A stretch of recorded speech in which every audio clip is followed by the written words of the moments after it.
Democracy Group. Nigel Farage has the floor. Mr Van Rompuy, I hope you'll resist the calls for military action this afternoon. Indeed, the Liberal leader, Mr Verhofstadt, made a very pro-war speech.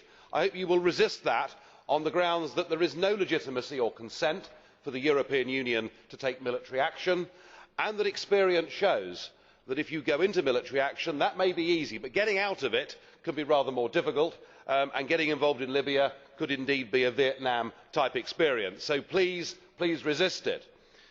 But on Colonel Gaddafi himself, you were quite right to say that what is happening in Libya is really very wrong indeed. But of course we knew that even before the uprising. Just last year he declared a holy war, a jihad, against the Swiss. He tried to blackmail the European Union. Do you remember? He said, give us €5 billion or we'll flood you with migrants.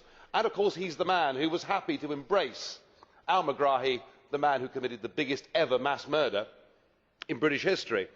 But what you didn't tell us in your speech was about the fact that you actually know Mr Gaddafi. Indeed, you went to meet him in December, didn't you? Do you remember? In fact, there was a jolly nice photograph of you and Mr Gaddafi holding hands. In fact, I have to say, I've never seen you smiling more or looking happier. Perhaps he's an old drinking mate, I don't know. But I wonder why. Why would you want to be photographed with Mr Gaddafi? And I put it to you that it could well be that since you were appointed as President of Europe and your sidekick, the noble Baroness Ashton, became the High Representative for Foreign Affairs, that you know that you've been seen on the global stage like a couple of political pygmies. As WikiLeaks showed, you were very unhappy that you weren't being recognised, unhappy that you were snubbed by Obama, and here was the chance to go along and be accepted by a head of state.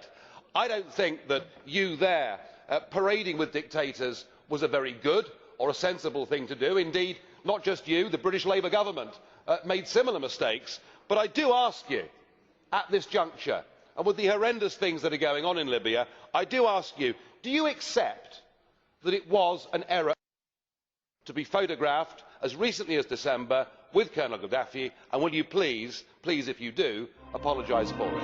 Thank you.